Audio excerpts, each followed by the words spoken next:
La emisora HJCK El Mundo en Bogotá presenta... ¿Cuál es su hobby?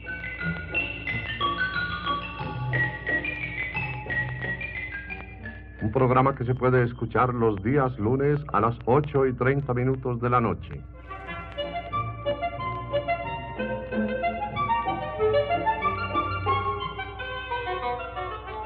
¿Cuál es su hobby? ¿Cuál es su afición? ¿Qué constituye su mayor descanso? Su mayor destreza, su mayor placer. Estas y otras muchas preguntas son propuestas los días lunes a esta misma hora a importantes figuras de la literatura, el arte, el periodismo, la política, la banca, la industria.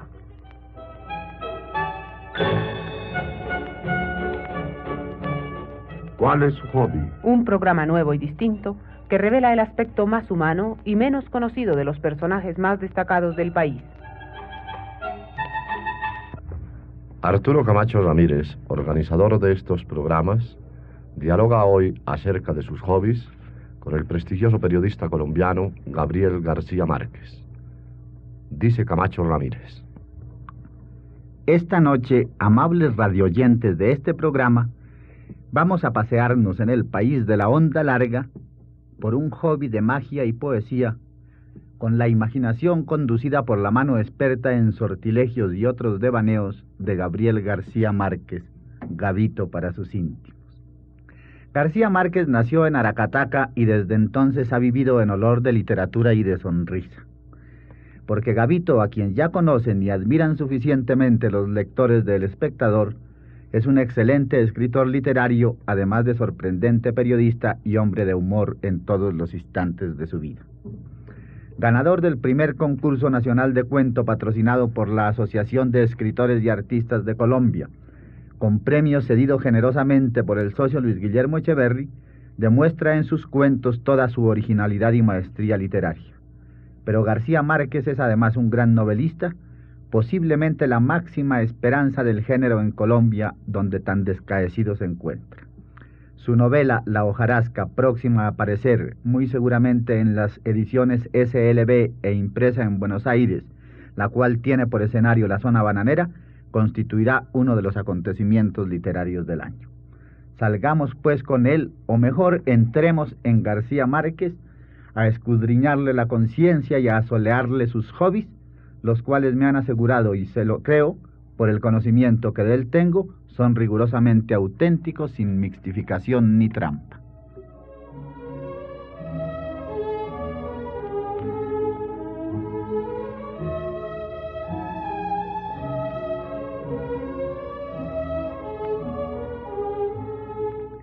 Mi querido Gabriel, ¿cuál es su hobby?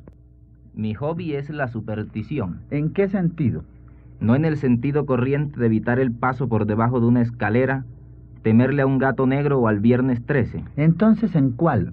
¿Quisiera explicármelo mejor? Sencillamente en el sentido de seguirle la corriente a los presagios. Hasta ahora, ¿qué corrientes les ha seguido a usted a sus presagios?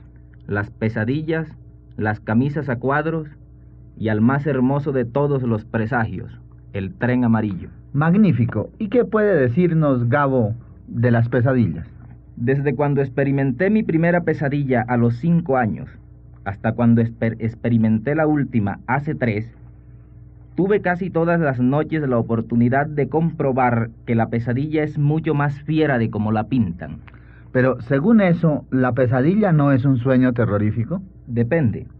Hay 3 clases de pesadillas. Las terroríficas, que son una clase inferior, el tipo perfecto de las pesadillas vulgares. Las absurdas, que son las más comunes, y por último las pesadillas absolutas, casi imposibles de definir, cuyas diferencias con los sueños más inefables y ordinarios solo pueden establecerlas los expertos. Y dígame, Gabriel, ¿cuál de los 3 tipos de pesadilla prefiere usted? El último, como es natural. El primero está reservado exclusivamente a los aprendices. En ello se cuenta la indecorosa pesadilla del soñador perseguido por el toro, la de la infinita escalera de caracol, y en general todas las protagonizadas por animales repugnantes, ratones, murciélagos, serpientes, arañas. Son pesadillas demasiado fáciles, que por lo general se evitan con un buen laxante como el delirium tremens. ¿Y las pesadillas absurdas? Lo más absurdo de ellas es que todavía exista quien las padezca. Cualquier persona con una experiencia mínima en el hábito de los sueños puede incorporarse en la mitad de una pesadilla absurda y llamarla al orden. La típica pesadilla absurda, absolutamente indecorosa, es la del hombre que sueña que está expulgándose a sí mismo con la destroncada cabeza puesta en las rodillas. Padecer esa clase de pesadillas es confundir el hobby con la esquizofrenia. Bueno, Gabriel, ¿y puede darme un ejemplo de pesadilla perfecta? La tengo en mi colección. A ver. Sueño que estoy en una habitación cuadrada, de paredes lisas, sin otra comunicación con el mundo exterior que una pequeña puerta cerrada. Abro la puerta y al salir de la habitación me encuentro con otra exactamente igual. 4 paredes lisas y al frente una pequeña puerta cerrada.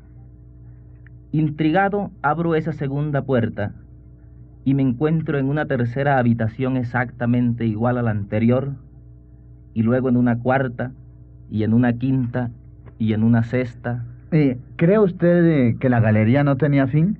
No podía tenerlo, porque en realidad yo no me había salido nunca de la primera habitación.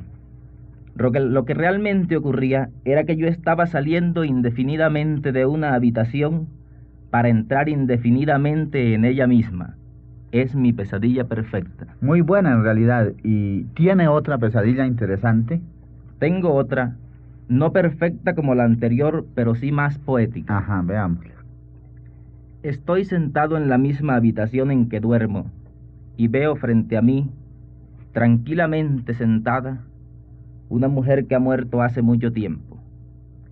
En el sueño yo sé que ha muerto por la manera de mirarme y por la manera de decirme en silencio que está dispuesta a responder a una pregunta que me intranquiliza. Le pregunto, ¿cuándo me voy a morir? Y la mujer, impasible, me responde, cuando te empiece el cansancio del brazo. Magnífico. ¿Y cree usted que uno puede orientar sus propias pesadillas? Lo creo, y es eso precisamente lo que determina el final del hobby. Después de haber reducido al mínimo mi colección de pesadillas, comencé a repasarla 2 o 3 veces por semana, hasta cuando me familiaricé tanto con ella que no volví a experimentarlas jamás.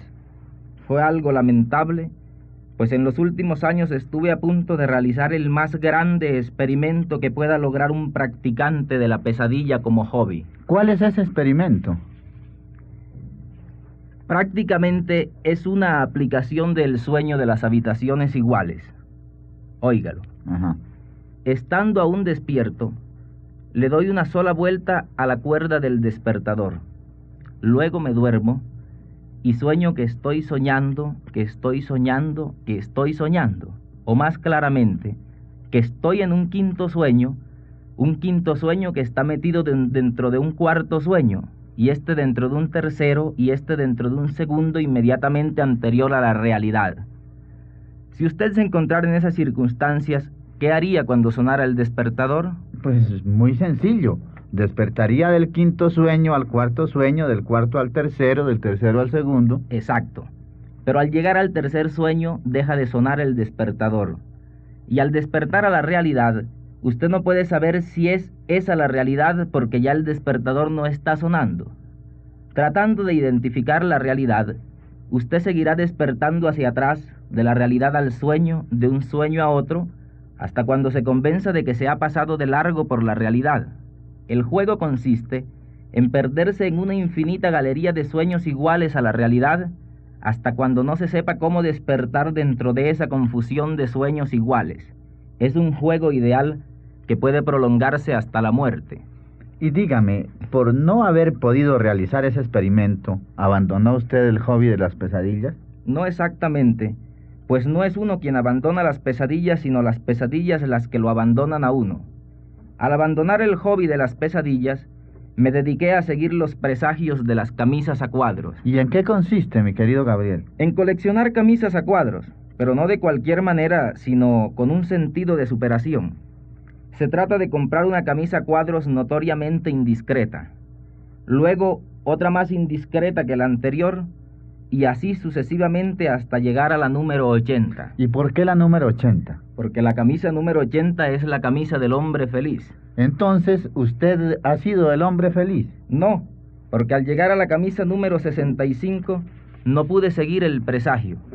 Era una camisa color de espanto matizada con caracteres egipcios, de manera que cuando la usaba, a la salida de los cines me hacían proposiciones deshonestas. Entonces, ¿no conoció usted la felicidad? No la conocí personalmente, pero la vi a 15 camisas de distancia. Y en su hobby de las supersticiones, ¿qué último presagio ha seguido usted? Como le he dicho, el presagio del tren amarillo. ¿En qué consiste este? Consiste sencillamente en aprovechar los momentos de ocio para pensar en el tren amarillo, que es algo así como un tren de juguete construido mentalmente con todas las cosas inútiles. Un tren que tarde o temprano ha de llevarnos al país de la buena suerte. ¿Y cómo se construye este tren amarillo? Se construye mentalmente con todas las cosas inútiles, con los desperdicios que ya no sirven para nada, con la única condición de que se empiece con un tarro de pintura amarilla encontrado en el cuarto de San Alejo. Y dígame, Gabo, ¿dónde se encuentran las cosas inútiles para construir el tren amarillo? En todas partes, pero especialmente en los muladares, en los restaurantes, en los buses de servicio público, en los celos de las mujeres, en las películas italianas y en los otros trenes. Ajá. ¿Y si las cosas utilizadas sirven para algo? Eso es hacerse trampa a sí mismo. Por ejemplo, el tren amarillo no puede tener campana, porque cualquier campana, por muy deteriorada que esté, ha de servir para algo. ¿Y cómo se resuelve el problema de las ruedas? Es el mismo problema de la cuadratura del círculo, porque no hay rueda que no sirva para algo, y para el tren amarillo solo servirían ruedas que no sirvieran para nada. Ese es el problema principal, pero después de pensarlo mucho puede encontrarse una solución adecuada. ¿Y en qué estado está su tren amarillo en el momento? Bueno, después de 5 años de estar construyéndolo, ya ha empezado a viajar. Tiene una pequeña locomotora fabricada con todas las latas de sardinas recogidas en los muladares, y 3 vagones con las sillas más cómodas que puedan concebirse para un vagón de ferrocarril, porque son viejas sillas de peluquería. Ajá, estupendo. ¿Y cuál es el itinerario del tren amarillo? Eso también hace parte del hobby.